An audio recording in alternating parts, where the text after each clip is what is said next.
Shit, dude. Shit. We got to start with two things. One, Brian Battle's fucking off the roster. God damn it. And two, Sean Brady's got some news for us. So I got a call from my manager right around International Fight Week, so at the end of June time frame, about me and Ian fighting in Chicago. I said yes. Didn't hear anything for weeks. I'm assuming the UFC moved on. Recently, they hit us up. They said me and Ian main event in Vancouver. I said yes immediately. Yes, let's go. I've been wanting to fight since May, and these were the only ones I've been offered. I said yes twice. Now, I don't know why Ian's fucking was dragging his feet or whatever he was doing, and now they put in RDR and Fluffy. So now, once again, we're sitting and waiting. So, thanks, Ian. Just lost another main event because of you, my man. So what's going on, Ian? I thought you were an active motherfucker and you said yes to everything. You liar. Whoops.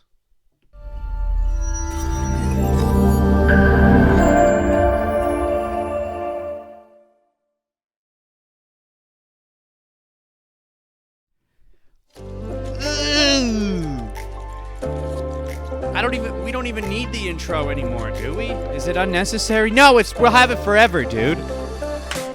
Welcome to the DynamiteGizmo podcast, everyone. Episode 264, I think. Episode 264. Huh? Ian Gary, that little bastard. That little bastard, dude. That little friggin' bastard. I don't think that's actually Ian's son.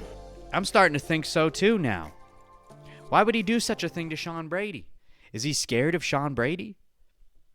He's always said that he's the one that he doesn't say no. He's always willing to fight. He was there to be the backup, and he's going to stay active. But then Sean Brady comes around, and he's like, no, I'm going to hide. I mean, if there's any truth to this story, we don't friggin' know. We don't friggin' know, dude. But anyway, let's just jump into what we need to talk about today. We're going to talk about Khamzat. We're going to talk about the Khamzat Chimaev title fight that he just had. We're going to talk about... Fuck, what else do we have? Oh, yeah, we're going to talk about the Vancouver fight night, and then we're going to talk about Jonathan Walker fighting in China this weekend. So we got a few things to talk about. It's not going to be a crazy episode, okay? The episodes that precede the main numbered events are always a little tamer, and that's okay. We need a little tameness in our life, okay? We can't just be exciting all the time. It's just like the UFC itself. You can't expect every card to be stacked, dude. So we had Khamzat fighting Dricus this weekend, and finally, one of my predictions for the year actually was right. Khamzat is officially the middleweight champion of the world.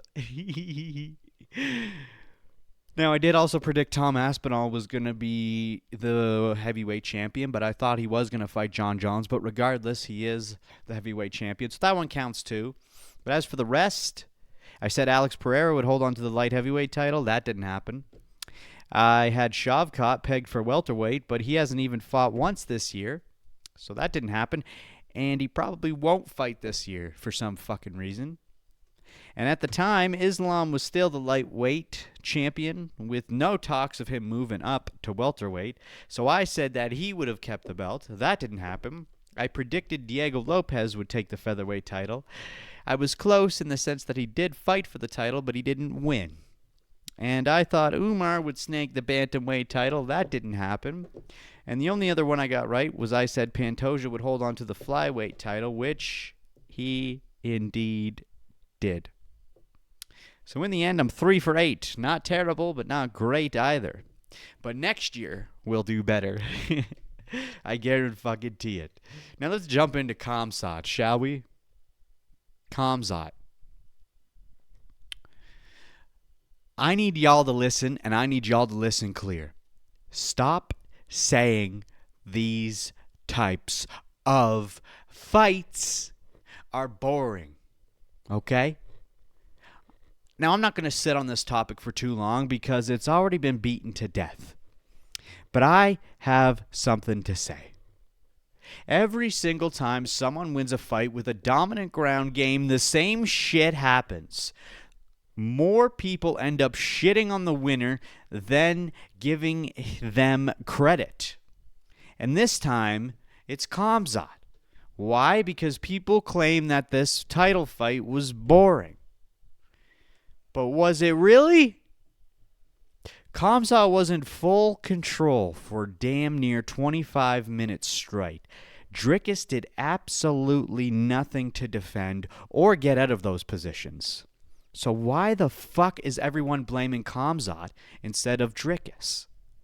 The focus should be on Dricus failing to escape that crucifix, not on Khamzat for being able to hold him there. And this is the same fan base that shit-talked Khamzat before the fight, saying he couldn't last 5 rounds, saying that he'd gas out, that if it went deep, Dricus would take over. That's what everyone was saying. So Khamzat goes out there, dominates all 5 rounds, proves he got the cardio, proves he can sustain control, and suddenly the narrative flips to, oh, he's a boring fighter. He doesn't deserve to be champ. Why is everyone only satisfied if the main event ends in a clean knockout? I've also heard people say, this is MMA, not wrestling. Use the rest of your toolbox. Make it entertaining. But how is that any different than just demanding knockouts every fight? Yeah, this is MMA, and Khamzat's specialty is grappling, wrestling. He's the fucking best at it. Why wouldn't he use that? Phew. It's Dricus' job to stuff the takedowns. It's his job to escape the crucifix. Where was all the talk about him taking Khamzat down or dominating him? That's what he was saying the whole time. He's like, yeah, Khamzat will take me down, but I will also take him down. Khamzat made him look like a chump. He didn't even stand a chance. And then let me be honest here. I like Dricus, okay? I really do like him. I actually voted for him to win. But at the same time, and more so than not, I wanted Khamzat to win. And not only because I predicted him to win at the beginning of the year, but I just wanted him to win because I like him. And I'll tell you right now, nobody could have predicted it gone down like this. But it did, and you know what? It was entertaining. Watching it live, you're sitting there as each round passes thinking, all right, maybe Dricus figures it out this time. Maybe he escapes. But no, over and over, Khamzat shuts his ass down. And don't even get me started on the strikes, okay? Because everyone's complaining about that with the volume shots. Yeah, they weren't knockout bombs, but they were constant and consistent, over 500 shots thrown. Do people not understand it's not always about the power? You eat 500 of those, you're going to fucking feel them. That's the strategy.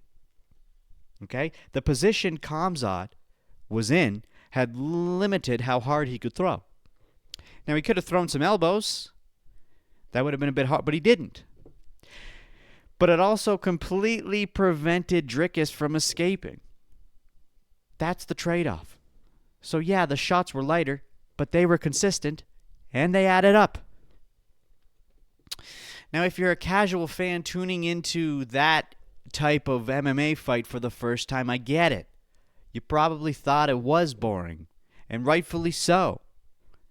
But if you even slightly understand the sport, you have to admit, it was brilliant. That was skill. And it's not just me saying this, okay? Robert Whitaker got on his podcast and he said, quote, anyone that says it's a boring fight is a casual. If you're not fascinated by one-sided domination, then you have to be a casual. End quote. We also had Demetrius Johnson saying this. If you guys want to watch grappling and wrestling and jiu-jitsu, don't watch UFC. Go watch One Championship, Glory, Kickboxing, Muay Thai. It's very simple. And if you don't want to watch Khamzat fight, there's this button right here, referring to the remote. It's called the off button. You don't have to see him wrestle. End quote. And he's 100% right, my guy. This is the sport. If you can take someone down, hold them down, and they cannot escape, that is the game. That is MMA. Don't hate the fighter for using the tools that make them specifically the best. When you isolate all 12 of Khamzat's takedowns and watch them back to back, it completely changes the way you see the fight. Just knowing he was able to do that clean and successfully against Dricus, it's an impressive move. I'll show you the clip, the takedowns isolated here, but I might get blocked for showing it, so if YouTube does pull it, the link will be in the description. So let's watch this together. Shall we? This is all 12 of Khamzat's takedowns crushed together. Oh, man. That patented look in his eye. Khamzat Chimaev. Oh, nice double leg by Khamzat.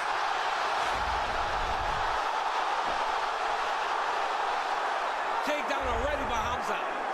Oh, smart by Dricus. Beautiful reversal by the champ. He went for the guillotine again. He's got to find a way to defend some of these takedowns. Man, Chimaev continues to suffocate. Khamzat is so good at just continuing to drag him to the ground every time he tries to get up. See how quickly Chimaev shoots this time? There it is. I mean, Duplessis is not defending. Make it 6. Dricus has got to lower his stance, abandon the idea of kicks. He sprawl. There you go. Sprawl. Almost. There it is. And again. Oh my goodness. I mean, this is crazy, man. Crazy. It's literally 20 seconds every round. Right.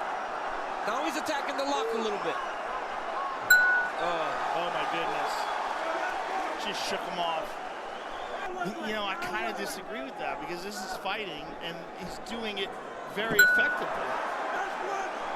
He's doing exactly what he wants to do. To say that he should be doing something different when he's totally dominant seems to be kind of crazy. And his cardio looks amazing. Look. Oh. Wow. He just can't stop it. He just can't stop the takedown. That's a good one, too. Get low, give up on the kicks. Oh. Another one. Too easy. Unbelievable. Khamzat Chimaev has done it. Always throws the mouthpiece. Every time, throws his mouthpiece away. Why would you throw it away, Khamzat? You're going to need it, dude. So don't you agree? If you just isolate all the takedowns together, doesn't that seem pretty fucking impressive? So with all that being said, like I said, I'm only going to barely touch on this because it's already been beaten to death. And without shitting on me just because you don't agree, what's your honest take? Was that fight boring or was it a masterclass in pure skill? All right. Yeah. I don't think that's actually Ian's son. If it's true that Ian Gary fucked around Sean Brady like this, I'm going to be pissed, dude. But I don't know if it's true. Who knows? I'm getting a hot flash. I might pass out and die on this podcast. No, I would never do it. Don't say that. Don't put that bad juju in here. Ladies and gentlemen, we've got a stacked fight night on our hands, okay? Sometimes the main number of events aren't just... Sorry, can we restart that sentence? I don't fucking like the way you said that. Sometimes main number events are not stacked. And when it comes to fight nights, more often than not, they're not stacked. And I've touched on this before, but here we go again. You gotta remember, there are over 500 fighters on the entire UFC roster spread across all divisions. We can't expect every single fight card to be completely fully loaded with big bad names. It kind of drives me crazy, dude, when people constantly complain because the lineup isn't exactly what they want. Like, come on, bro. Even if the card doesn't look stacked on paper, sometimes those are the ones that end up surprising you and delivering a crazy night of fights. And yeah, sometimes they don't, but that's just how it goes, dude. And at the end of the day, fighters gotta fight. Whether they're top-ranked contenders or brand new debuting prospects, everyone has to have their shot on the card. That's just what has to happen. And honestly, I think fans have gotten a little spoiled. The UFC has been putting on so many insane matchups throughout the years that people forgot what fight cards looked like 10 to 15 years ago. You know, back then, we had stacked cards all the time, but that's because there was a very limited amount of fighters and a very limited amount of fights that happened throughout the year. So now we expect fireworks every single weekend, and if it doesn't look like a blockbuster, people lose their goddamn minds. But then, every once in a while, we get an absolute bangarang of a card, dude. And not just with the numbered events, I'm talking fight nights too. And specifically, I want to narrow it down to the UFC Fight Night on October 18th in Vancouver, British Columbia. My country, Canada. The last time we had a UFC card here was back in May for UFC 315 in Montreal. When JDM beat Bilal for the title, you remember this? You remember this card. That card looked bland as hell on paper. Everyone was shitting on that card. I was even shitting on that card. But it turned out to be one of those examples I was just talking about. It turned out to be a great fucking event that completely delivered. And that's the beauty of it. Surprises happen all the fucking time, dude. You never really know when a card is going to turn into something special. And now we've got another fantastic card to look forward to. And it's in Canada again. RDR versus Anthony Hernandez, Chito Vera versus Eamon Zahabi, Kevin Holland versus Mike Mallet, Manon Fiorot versus Jasmine Jazdavicius, or Davicius, Vagicius. What? Like, come on, dude. Very sick lineup for a fight night. And that's only the fights we have so far. Who knows what else is going to be on it? And I don't know why I was thinking this, but for some reason I thought Umar Nurmagomedov versus Mario Bautista was supposed to be on this, but now I'm seeing nothing about that. Where did I see that? But anyway, I've never actually been to a UFC event in person, and at this point in my life, I'm so locked into the sport that I'm itching to finally go. And this does feel like a perfect opportunity. It's in Canada. It's pretty stacked. There's no title on the line, but who knows if we'll have this good of a card in Canada again. Usually when the UFC comes here, the cards are not that stacked. It's pretty rare. So this is kind of like a can't-miss opportunity, but I don't fucking know if I want to go to Vancouver because it's so goddamn expensive. And Canada has at one point in history had a strong... They've had a strong history in the UFC. Specifically with GSP. He put Canada on the map and carried that flag for fucking years, my guy. And really, since then, we've kind of been waiting for that next wave of fighters from Canada to step up. And now we've got names like Mike Mallet, Jasmine Jazdavicius, Eamon Zahabi, even Marc-Andre Barrio. He's kind of making waves a bit. These people are becoming staples. It feels like Canadian MMA is finally getting its shine again. There's also that red-haired girl. What's her name? Can't remember. Plus, the thing is, like, fight nights are the backbone of the UFC. These are the cards where contenders get built, prospects make names for themselves, and divisions get shaken up. Not every fight night needs a belt. And sometimes these are the most important stepping stones in the sport, whether it's exciting or not. And this card has a ton of implications. Okay? Specifically, the winner of RDR versus Hernandez could be staring right at a title shot after that. Same thing with Imavov versus Baralho, which is on the Paris card. That could be a breakout fight to decide who's next in line. Either one of those. And Dana confirmed it as well when he made the announcement. And if Mike Mallet beats Kevin Holland, suddenly he's right there in the welterweight top 15. More than likely. And if Cheeto Vera, and I mean Cheeto Vera's coming back after his fight with Figgy last year. It's been a while since we've seen that boy. We need to have him back. He was booked to fight a few times, but had to cancel twice. Now he's back. This card is the one that might finally push me to go to an event live. Because again, most in Canada are not stacked. But I still don't know if I want to go yet. It's expensive. Anyway.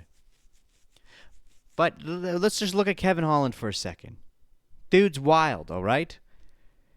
He's on another insane run in the UFC. Remember back in 2020 when he set the record for the most UFC fights in a calendar year with 5 fights? And now, after he fights Mike Mallet in October, he'll match that record.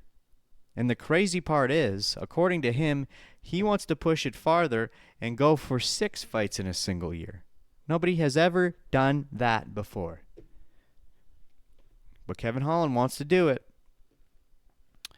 And at this point, it almost doesn't matter if he wins every fight or not. It's just impressive that he's this active.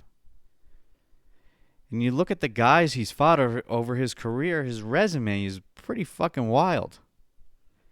He might not be a dominator of the sport, but he's the most active guy in any division. But that's his thing. Fight as much as possible, stack the money, and get the fuck out. Derek had that mentality too, but now he's winning fights. And the way the heavyweight division is now, he might end up accidentally fighting for the title. And the last stacked fight night card that we had was very recently with the Lidze versus Hernandez. And that just happened, when was it? A weekend ago? And before that, it was Whitaker versus RDR in Abu Dhabi. Now RDR's back at it again. This man is skyrocketing to the top. Even though he is performing well and really dominating in the middleweight division right now in a very short amount of time, I think this is one of those situations where as long as Khamzat is at the top, I don't think RDR will get the belt. I think he has the best chance out of anyone in the middleweight division, but I don't know if RDR has what it takes. But it's not guaranteed that he's going to fight for the title right away, because we still have whatever's happening between Imavov and Baralho. Those are the two fights that are going to determine who fights Khamzat next. Whoever's the most exciting win, Khamzat's next in 2026. So out of all those 4 opponents, who do you think has the best shot of beating Khamzat, if any? And if it's not any of these guys, who does get the job done? What do you guys think? Sean Strickland?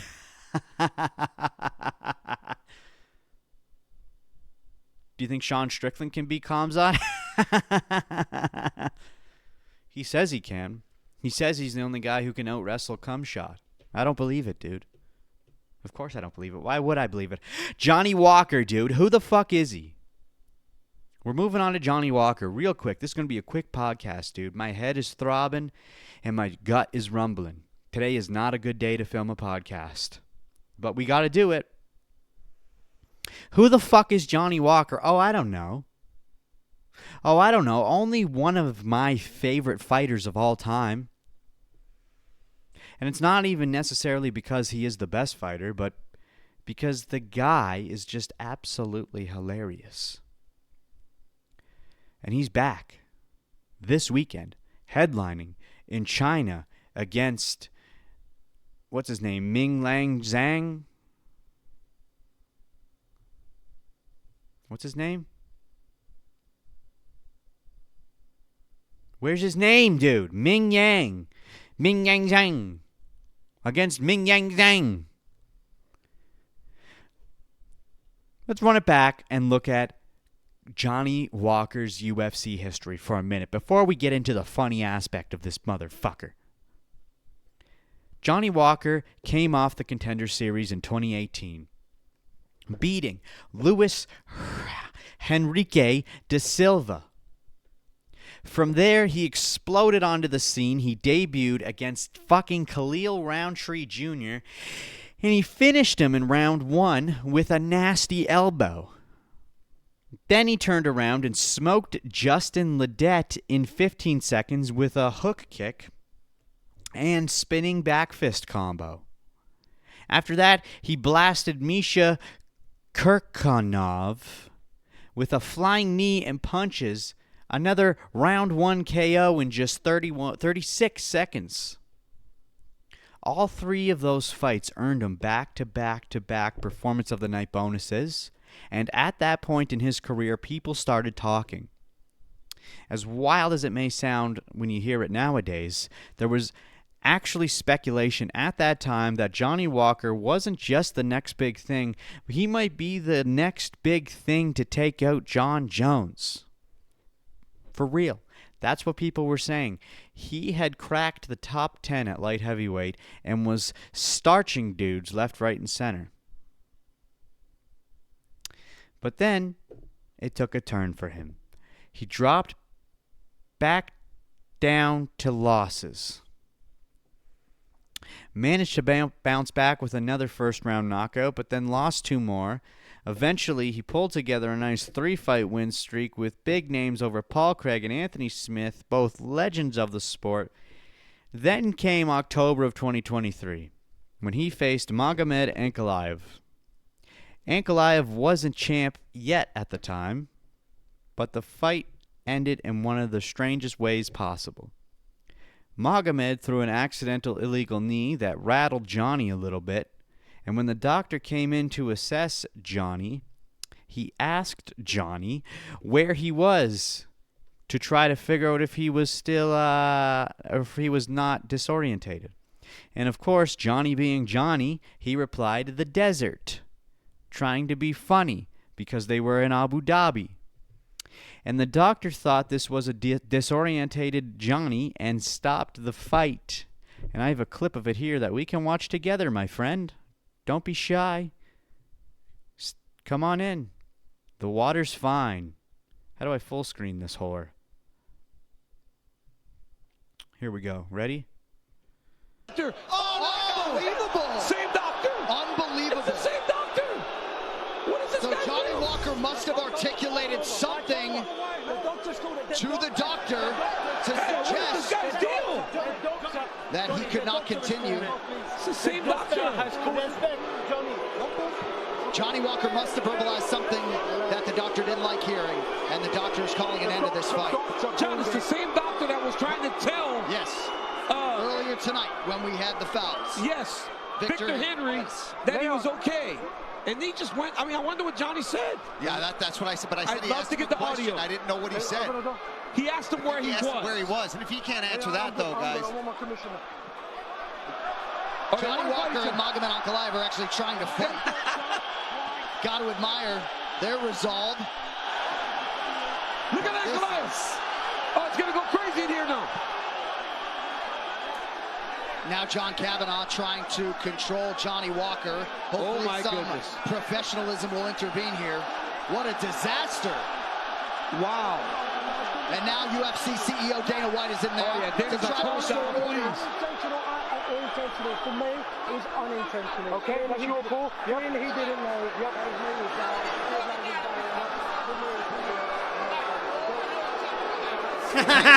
He's coming in there, Johnny! Okay, that was fun. That was fun to watch back in the day. I got to watch that live. I liked it. I was there. I was in Abu Dhabi. Just kidding. It was kind of hard to see what was going on. At that time, no one knew what happened, but then later on it was revealed that the doctor had asked Johnny, "Where are you right now?" And he said, "I'm in the desert." And the doctor said, "It's over. This guy doesn't know where he's at." But Johnny knew. He was fine. They could have kept fighting. But anyway, he did fight Ankalaev again, and they rematched it. And he lost. He lost to Ankalaev, and then he lost again, and he's right now running on a 2-fight losing streak. That's why I love Johnny Walker. He is a decent fighter, but where he truly shines is his antics and his sense of humor. The guy is hands down the funniest fighter on the roster, and we haven't even got to why he's funny yet. His personality is just, it's so unique and it's so different. He's always clowning around, always making faces, joking, pretending to fall down. Not just like even in the cage, like his walkouts are legendary too. He's dancing, he's doing the robot, pulling off wild moves before he even throws a punch, dude. Half the time, fans, he's always trying to make you laugh, always. I've got a compilation here of some of the shiznit. Oh my God, Johnny Walker. Where did it go? I got a compilation here of all the goofiest moments. The goofiest moments of Mr. Walkenstein. You're going to like this. The right time, but you did get it in the first one, and it is there. He's slowing down. He's slowing down. Ladies and gentlemen, referee Mark Goddard's called a stop to this contest at 2 minutes, 16 seconds of the very first round. Declared the winner by TKO, Johnny Walker. The reason why that happens is look at Johnny Walker with another flying knee. He throws so many different looks at you. Walker! Wild. That man is wild. He dislocated his shoulder right there. So many weapons at his disposal. As you said, Mike, he's wild, he's and he's a good dancer. Oh, my word. Look at this guy. Wow. I mean, okay, Very I'm not too flexible sure hips about on that this. young man. Oh, my word, yes. I think he got a little carried away with the kick as he was down. But my word, he continues to show everybody he can be one of the best in the world. Well, let's let Johnny Walker have his celebration indeed. This guy's athletic, plus athlete. Hide it, do it the right time. That and there's more. You want to see more? Okay? This is funny too. I want you to laugh, okay? Whoa, whoa, whoa, whoa, whoa, whoa, whoa, whoa, whoa, whoa, whoa, whoa, whoa, whoa, whoa. Can we show it for the audience, please?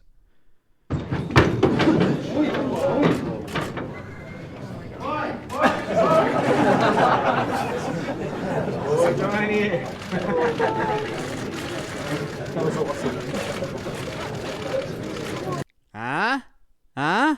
There's more. I got more. Don't worry. I got one more to show you. Here we go. Shout out to MMA Crazy for this shit. Shout out to MMA Crazy. 205, the official weight for Johnny Walker. Isn't he a funny boy? Isn't he just a funny boy? God, he likes to make people laugh. He's such a funny boy. And there is even more. That doesn't even scratch the surface of how funny Johnny is. There's so many I couldn't even put them all together. I couldn't find them all, and I didn't want to. You can go find them yourself. It's damn near impossible not to root for this man. Okay? He's got a somewhat respectable record. He's currently on a 2-fight losing streak, and he hasn't fought since 2024. Okay, but he did have two fights scheduled this year, and they were both canceled due to Johnny Walker being injured. But guess what? The silver lining is he now gets to headline a fight in China. Okay? But here's the problem. He's going up against Ming Yang Zhang. And the crazy thing is, he's almost walking the same path that Johnny Walker did when he first came into the UFC. Zhang he's only had 3 fights in the UFC. He won all 3 of those fights in the first round, just like Johnny. And his most recent fight was against Anthony Smith in Anthony Smith retirement's bout. But let's just line it up here, okay? Both Johnny and Ming Yang Zhang won their first 3 fights in the UFC. All 3 fights for both of these gentlemen were first-round knockouts. Both of these gentlemen earned back-to-back-to-back Performance of the Night bonuses in their first 3 fights in the UFC. And both of these gentlemen have wins over Anthony Smith. It's eerily similar trajectories these boys have. And if history does repeat itself, that would mean Zhang is due for a loss against Johnny Walker. In which that tells us that the Matrix is real. Now, as much as I love Ming Yang Zhang, I want Johnny Walker to take this one. They're fighting in China. Everyone wants Zhang to win. And he might, and he probably will. But he doesn't need it as badly as Johnny. Johnny needs it. Let Johnny get back in the win column, please.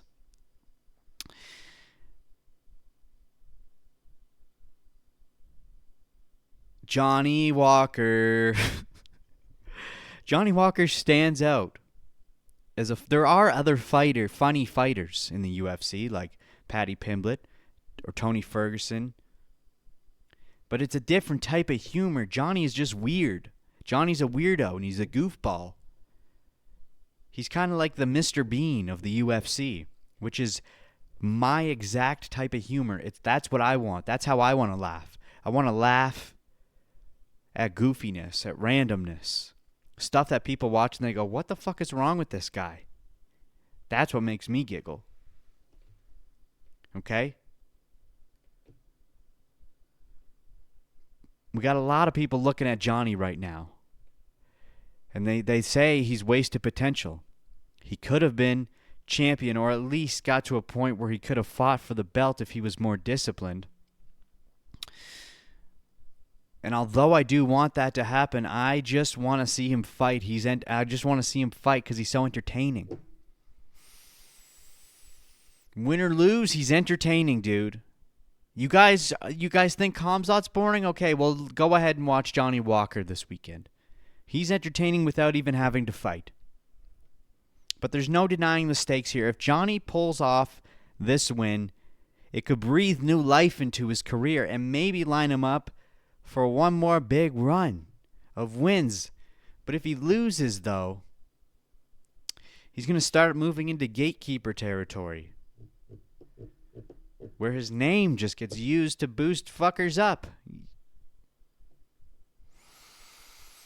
And there is one other factor we need to consider here. I think, if I'm not mistaken, he's training out of Extreme Couture now,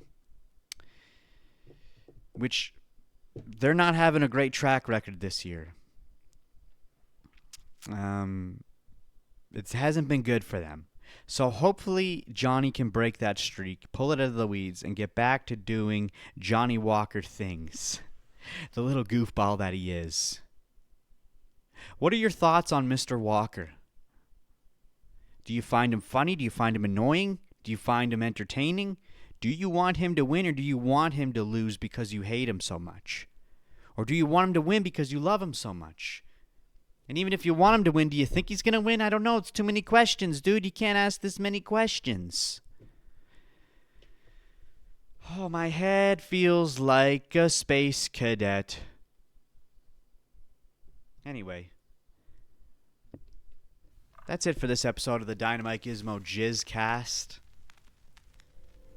I really, really fucking hope you enjoyed it.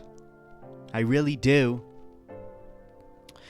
And please remember, if you want to see more UFC-oriented stuff, please like, comment, and most importantly, hit the subscribe button. If you're going to do anything, hit the subscribe button. Just go ahead, hit the subscribe button now!